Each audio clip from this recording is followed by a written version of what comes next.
दोस्तों, मिलत टाइम्स में एक बार फिर आप तमाम लोगों का खुशामदीद है। एक बार फिर चर्चा करेंगे दिल्ली में जो विधानसभा चुनाव हुए थे। 5 तारीख को वोटिंग हुई थी और 8 तारीख को रिजल्ट आया था। लेकिन रिजल्ट आने से पहले एग्जिट पोल आते हैं और एग्जिट पोल ऐसे एग्जिट पोल आते हैं कोई भी उन पर यकीन नहीं कर पा रहा था। लेकिन जिस तरह से रिजल्ट आए और सुबह में बीजेपी ने लीड करना शुरू किया, रुझानों में लीड करना शुरू कर दिया, तो कहीं ना कहीं वो तमाम एग्जिट पोल जो थे वो सही साबित होने लगे। दिल्ली में एकदम तख्ता पलट गया। 27 साल बाद लगभग बीजेपी दिल्ली में वापसी कर जाती है और 48 सीटें जीतकर पूर्ण बहुमत के साथ आ जाती है। आम आदमी पार्टी ने ऐसी क्या गलतियां की कि दिल्ली में उनकी सरकार नहीं आ पाई? मेरे साथ शम्स तबरेज कासमी साहब मौजूद हैं। मैं जानने की कोशिश करूंगा, सर आपने बहुत करीब से दिल्ली को देखा है, बहुत दिन दिल्ली में रहे हैं, क्या लगता है कि आम आदमी पार्टी के हारने के पीछे की सबसे बड़ी वजह क्या रही है? बिल्कुल, आम आदमी पार्टी के हारने की जो सबसे बड़ी वजह थी वो ये कि आम आदमी पार्टी की जो बेसिक आइडियोलॉजी थी, आम आदमी पार्टी जिन मुद्दों को लेकर के सियासत में आई थी, आम आदमी पार्टी उससे बिल्कुल हट चुकी थी, अपना रास्ता भूल चुकी थी, अपनी मंजिल को भूल चुकी थी और वो बीजेपी से ज़्यादा बड़ी हिंदुत्वा पार्टी बनने की कोशिश कर रही थी। यही वजह है कि आम आदमी पार्टी को लोगों ने सीधे रिजेक्ट कर दिया। मैं आम आदमी मतलब इंडिया में बहुत सारी पॉलिटिकल पार्टी बनी है, लेकिन जो सबसे ताज़ा तारीख है, लेटेस्ट हिस्ट्री है, वो आम आदमी पार्टी की है। और मैंने खुद आम आदमी पार्टी को बनते हुए अपनी नज़रों से देखा है। जो दूसरी पॉलिटिकल पार्टियां हैं जिनकी कहीं सरकार है, तो वो 90 की दहाई की बनी हुई पार्टी है, लेकिन ये 2010 के बाद आम आदमी पार्टी बनी। और उस वक्त मेरा भी एक तरह से पॉलिटिकल शोर था, लिखना पढ़ना अखबारात में जारी था, मैं भी काम करने लगा था। तो देखा कि अन्ना हजारे का जो मूवमेंट था उससे अरविंद केजरीवाल निकलते हैं और करप्शन के खिलाफ वो सियासत में आते हैं।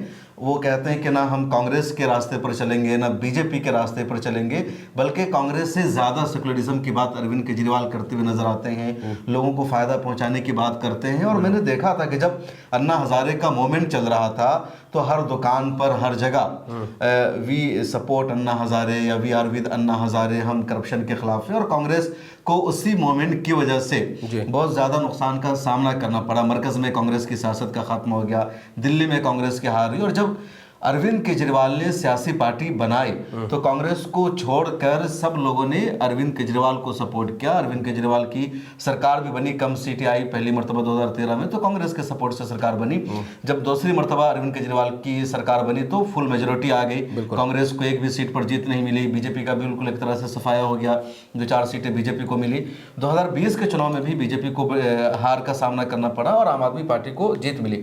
तो हुआ क्या कि आम आदमी पार्टी ने एक नारा दिया था कि हम करप्शन को मिटाना चाहते हैं, हम आवाम को फ़ायदा पहुंचाना चाहते हैं। तो इन चीज़ों ने आवाम को एक तरह से कायल किया कि केजरीवाल एक नई सियासत चाह रहे हैं, क्योंकि 70 सालों से कांग्रेस की सियासत देश में चली आ रही थी, लोग नाराज़ हो चुके थे कांग्रेस से।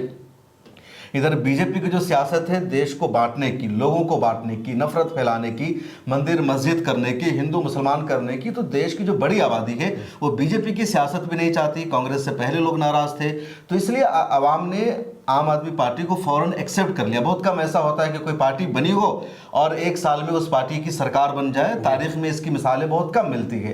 तो सबसे तेजी से जिस पार्टी ने तरक्की की वो आम आदमी पार्टी थी। दिल्ली के बाद आम आदमी पार्टी की पंजाब में सरकार बन जाती है, गोवा में आम आदमी पार्टी का अच्छा परफॉर्मेंस था, गुजरात में आम आदमी पार्टी ने अच्छा परफॉर्मेंस किया। तो ये सब इसी वजह से हो रहा था क्योंकि देश की आवाम चाह रही थी कि कांग्रेस और बीजेपी से हटकर एक नई सियासी पार्टी बने। लेकिन पिछले 2-3 सालों में अरविंद केजरीवाल ने क्या कर दिया कि उन्होंने आरएसएस के नक्शे कदम पर चलना शुरू कर दिया, बजरंग दल जैसी पॉलिसी बना ली, बीजेपी के रास्ते पर चलना शुरू कर दिया।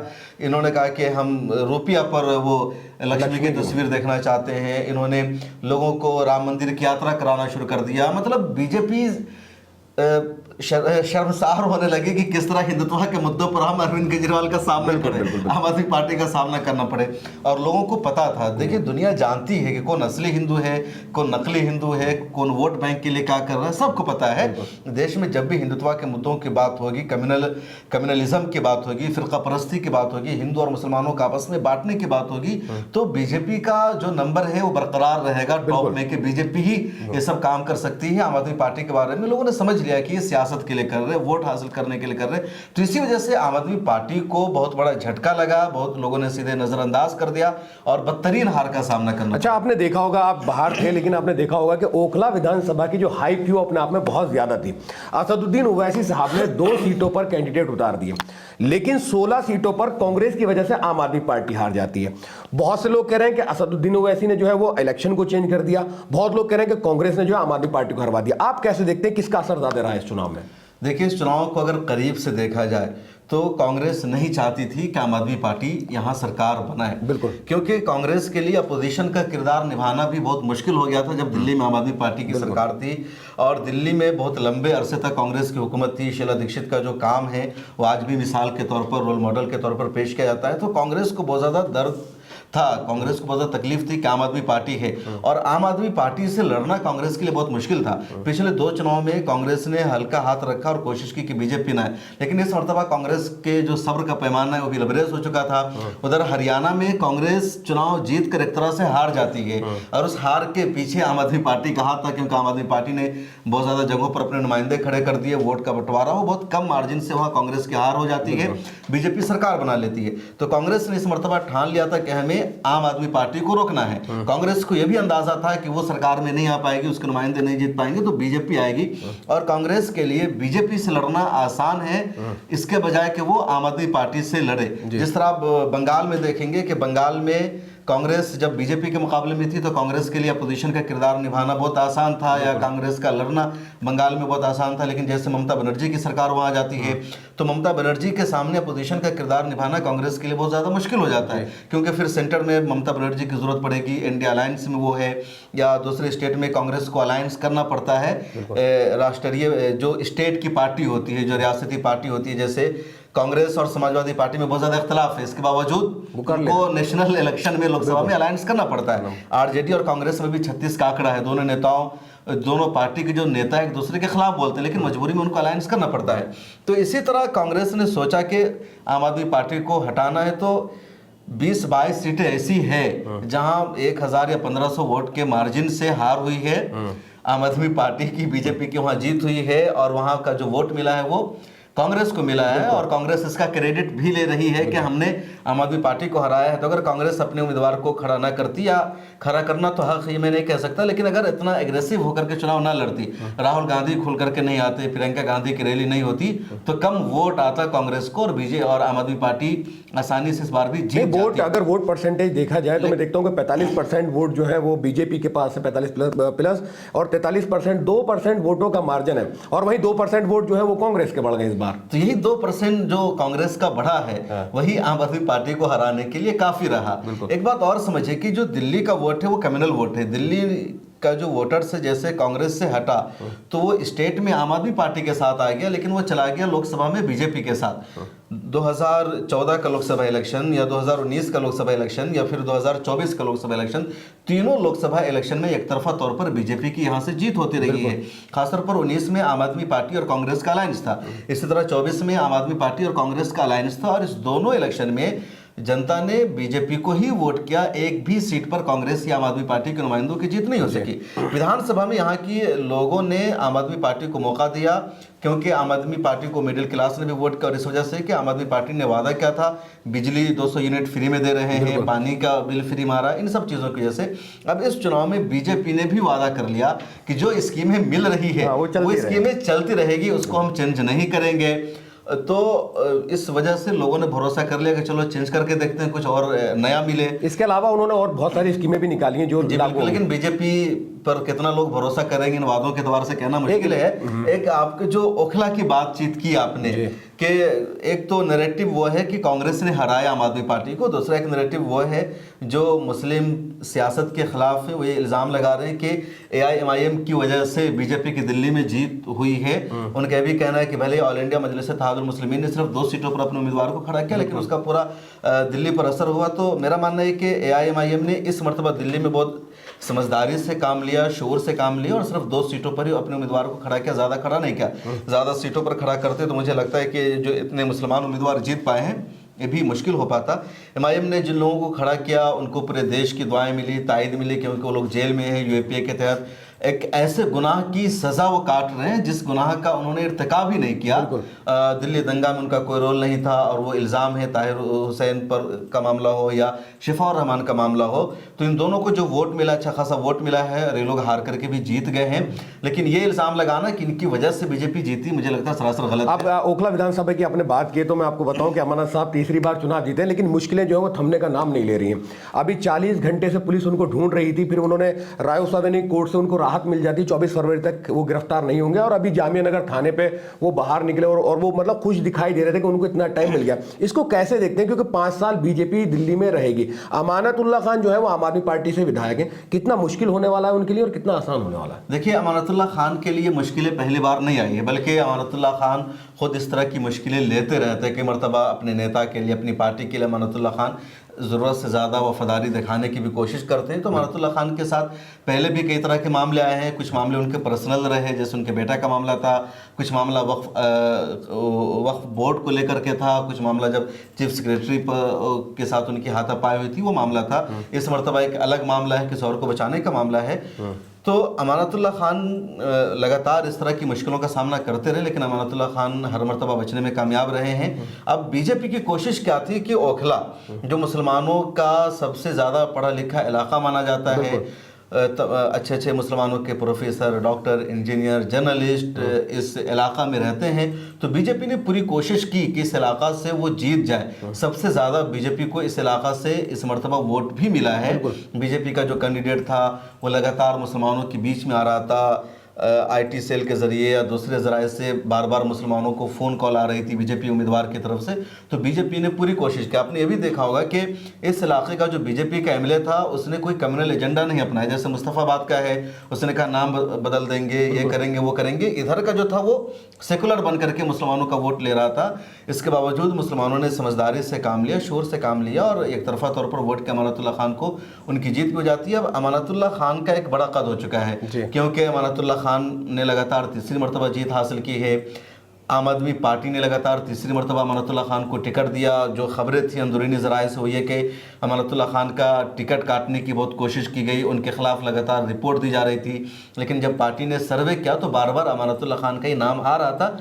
तो आम आदमी पार्टी ने ना चाहते हुए भी अमानतुल्लाह खान को टिकट दिया। इधर जब एमआईएम का मामला सामने आया तो सोशल मीडिया पर भी अमानतुल्लाह खान की बहुत ज़्यादा मुखालफत हो रही थी। तो इन सब चीज़ों को लेकर के जब अमानतुल्लाह खान की जीत हो जाती है तो जीत बीजेपी को बर्दाश्त नहीं है, कांग्रेस को भी बर्दाश्त नहीं है, उनके जो मुखालफिन हैं उनको भी बर्दाश्त नहीं है। तो कोशिश की जा रही है कि अमानतुल्लाह खान का भी कद छोटा किया जाए, अमानतुल्लाह खान को परेशान किया जाए, डिस्टर्ब रखा जाए। अमानतुल्लाह खान की खूबी यह है कि जब भी मुसलमानों का कोई मामला होता है बिल्कुल तो अमानतुल्लाह खान वहाँ पर पहुँचते हैं। लाख इख्तलाफ अमानतुल्लाह खान से कुछ मामलों में किया जाए, लेकिन जब भी किसी को पुलिस गिरफ्तार करने आती है, किसी को गलत तरीके से उठाने आती है, बगैर नोटिस के पुलिस किसी को अरेस्ट करने की कोशिश करती है, तो अमानतुल्लाह खान एक मुस्लिम लीडर होने का फ़र्ज़ अदा करते हैं। फ़ौरन वहाँ पर पहुँचते हैं, अपनी जान को ख़तरे में डालते हैं। वो नहीं सोचते कि उनके साथ क्या होगा, अमानतुल्लाह खान वहाँ पहुँच जाते हैं। जो ताज़ा मामला है वो भी यही है कि किसी को गिरफ्तार करने पुलिस आती है, शाहबाज खान को, तो अमानतुल्लाह खान वहाँ पर पहुँचते हैं, उसको बचाने की कोशिश करते हैं। पुलिस से वो सवाल करते हैं कि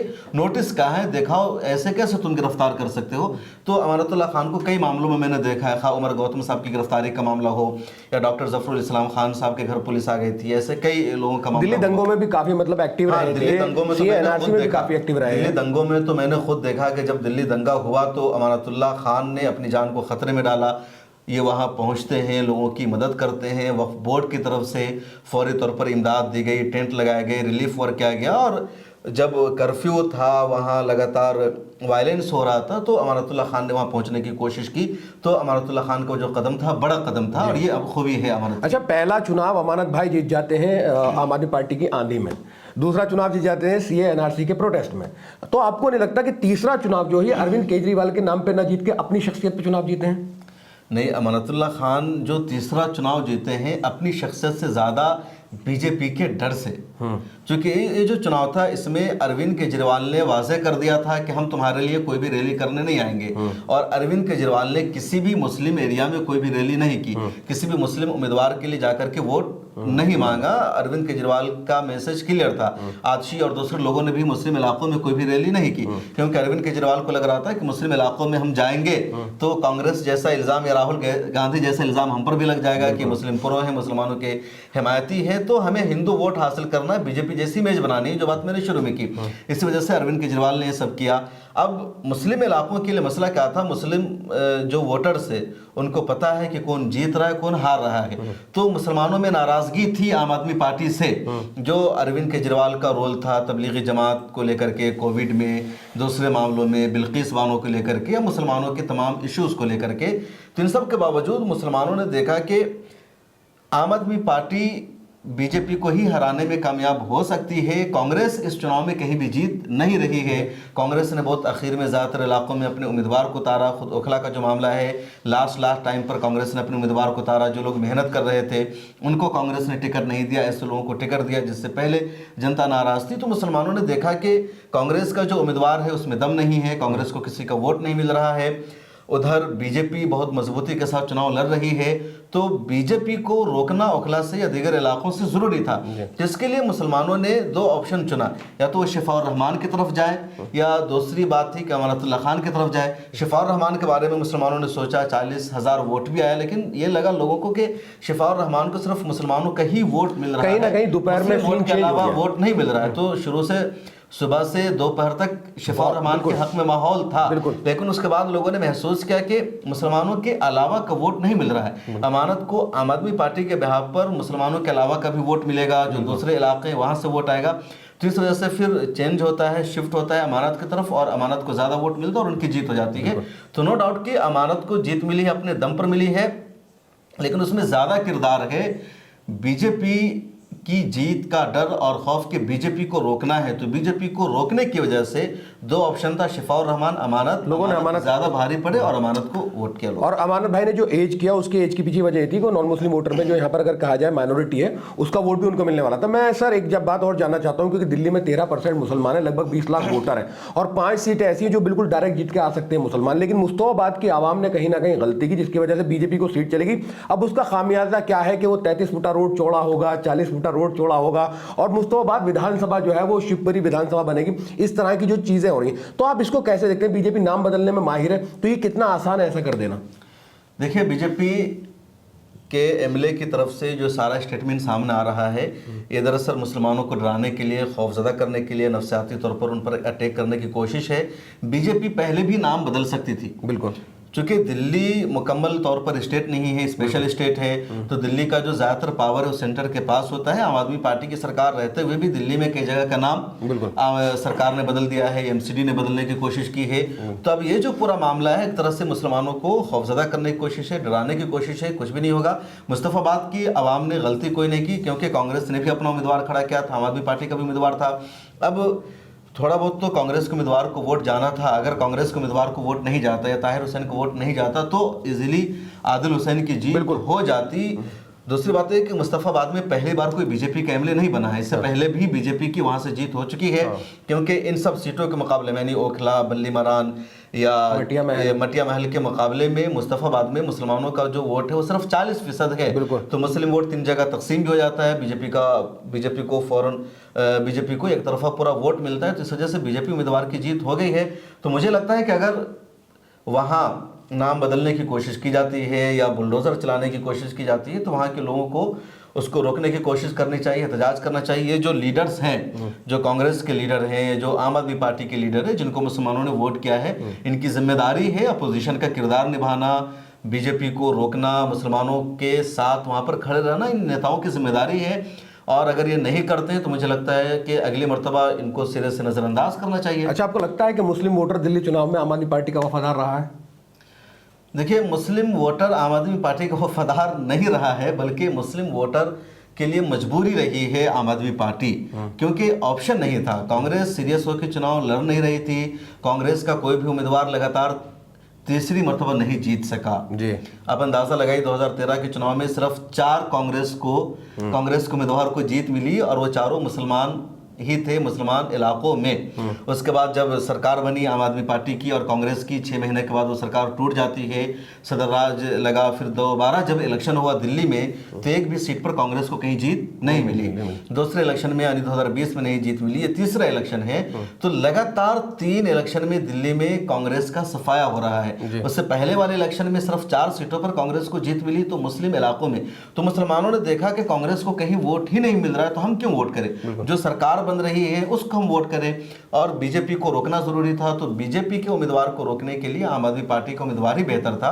अब ये भी देखिए कि इन 4-5 इलाकों में जहां मुसलमानों का वोट मेजोरिटी में है, जहां के एमएलए मुसलमान बनते हैं, वहां कांग्रेस, वहां बीजेपी ने मुसलमानों को टिकट ही नहीं दिया। तो मुसलमानों के लिए मजबूरी हो गई थी आम आदमी पार्टी को वोट करना। जी सर, एक सवाल मैं यहाँ लेना चाहूंगा कि मुसलमान है, मुसलमानों को बहुत बीजेपी से डराया था। बीजेपी की गवर्नमेंट आ गई तो मुसलमानों पर इसका क्या असर पड़ेगा? क्योंकि अरविंद केजरीवाल की जब पार्टी सरकार में थी तब क्या असर था और अब क्या इस पर असर होने वाला मुसलमान? बिल्कुल, बहुत अहम सवाल है। और पूरे देश का एक माहौल बना हुआ है कि मुसलमान अब बहुत ज़्यादा मायूस हो गए हैं, नाउम्मीद हो गए, क्योंकि दिल्ली में बीजेपी की सरकार बन गई है।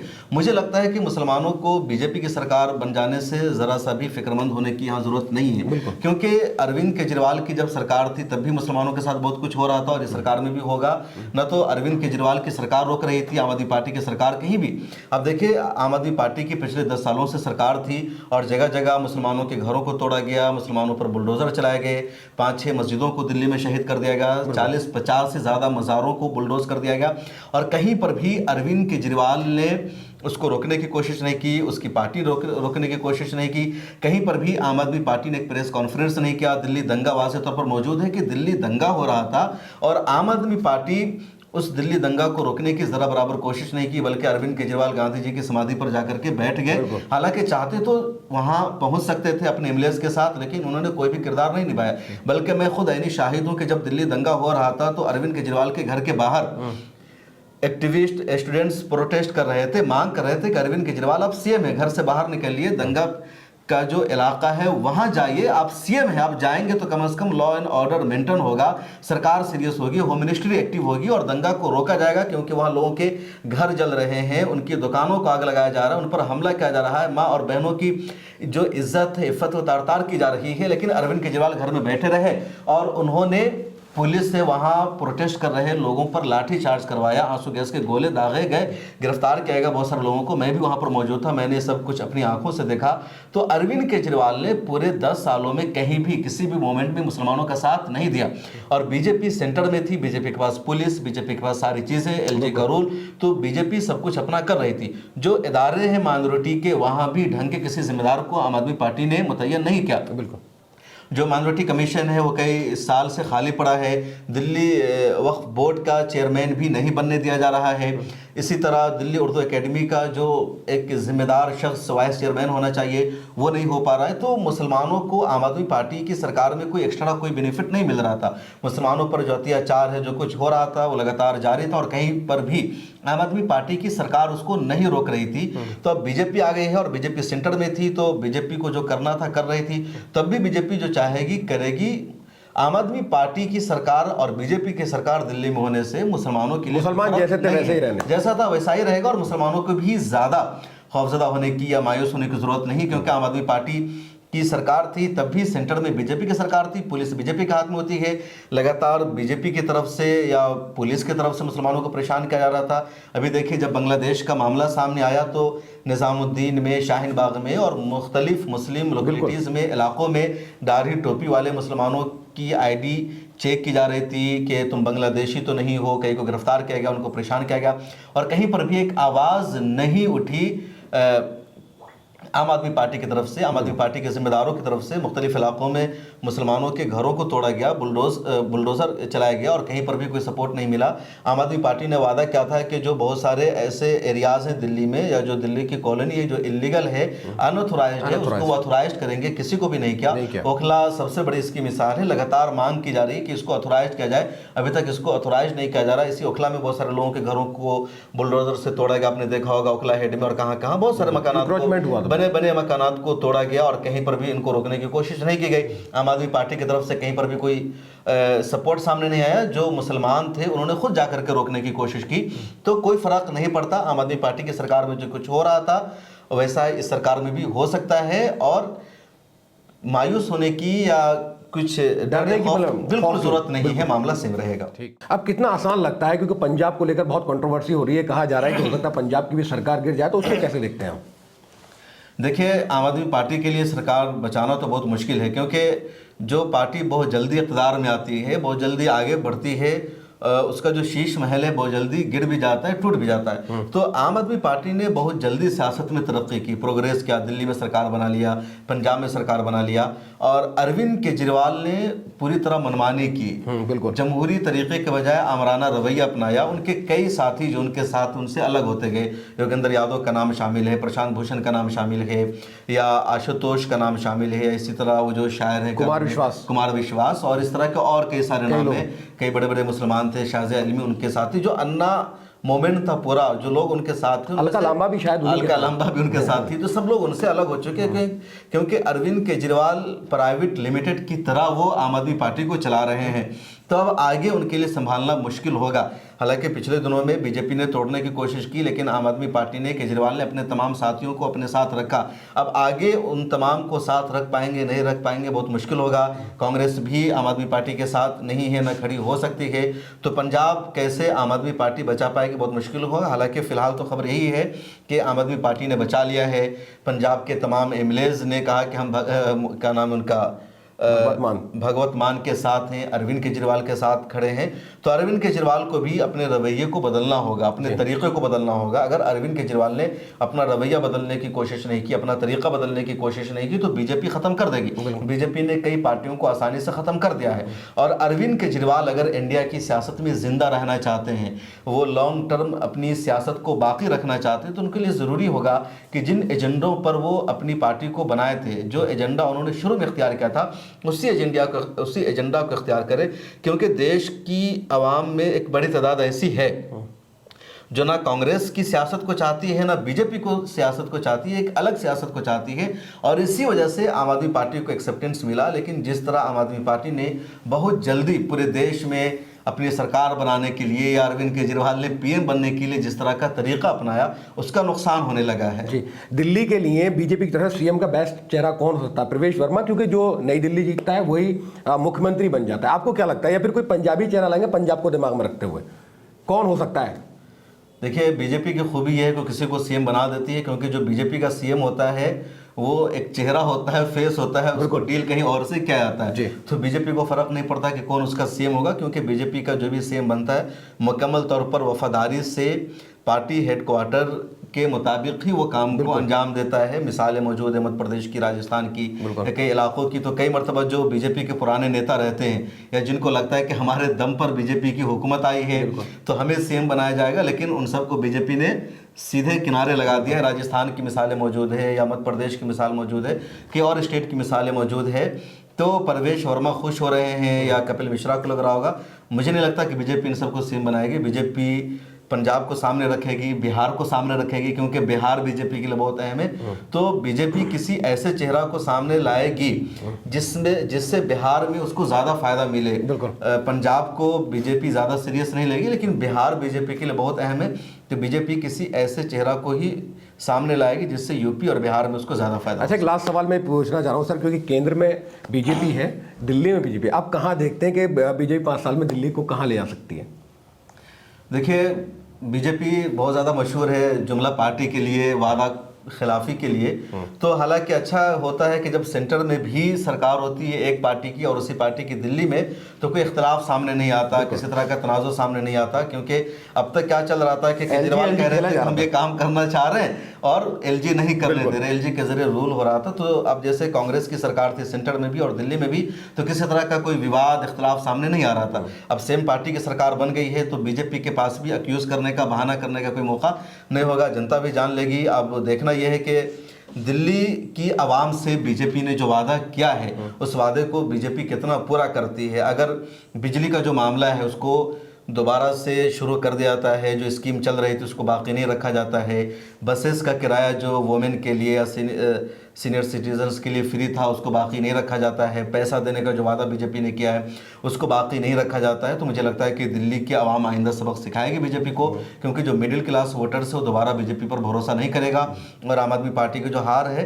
कोई ज़्यादा बुरी हार नहीं है, थोड़ा सा मार्जिन है जिससे हार हुई है, तो अरविंद केजरीवाल अगर अपोजिशन का किरदार निभाते हैं और बीजेपी ज़रा सी भी गलती करेगी तो मामला पलट सकता है। बिल्कुल, मुझे तो ऐसा लग रहा है जो 22 एमएलए बचे हैं इनमें से भी कहीं 10 एमएलए ना रह जाएं, क्योंकि कहा यह जाता दिल्ली में जिसकी सरकार होती है, जिसका विधायक होता है वो काम करा पाता है, तो अदला बदली तो चलती रहती, कोई विधायक छोड़ के किसी पार्टी में चला जाता, कोई कहीं चला जाता। और आतिशी मलिना ने भी बात कही कि जो कुछ बीजेपी ने कहा है हम उनसे पूरा कराएंगे विपक्ष में बैठकर। अब देखने वाली बात यह रहेगी, बीजेपी के लिए चैलेंजेस तो रहेगा, क्योंकि 200 यूनिट जो बिजली वो पहले बात करते थे कि फ्री की रेवड़ी बढ़ रही है, तो वो रेवड़ी जो है वो उनको खुद बांटनी है। इसको लेकर जो है वो सुप्रीम कोर्ट ने भी कमेंट्स किया है फ्री की रेवड़ी को लेकर। लेकिन दिल्ली में इन 5 सालों में क्या होगा ये देखने वाली बात रहेगी। तो एक छोटा सा तजिया था जो दिल्ली विधानसभा चुनाव को लेकर हमने किया है। अगर आपको वीडियो पसंद आई है तो वीडियो को लाइक कर दें, वीडियो पे कमेंट्स करें और अपनी राय हमें जरूर दें। शुक्रिया। मिल्लत टाइम्स को जारी रखने और मजबूत बनाने के लिए हमारी आर्थिक सहायता कीजिए। ये एक आजाद मीडिया हाउस और कमजोरों की आवाज है। आप हमें देखें, सुने, पढ़ें और हर महीने ज्यादा नहीं सिर्फ 100 रुपए से मदद करें। डिटेल्स डिस्क्रिप्शन में मौजूद हैं।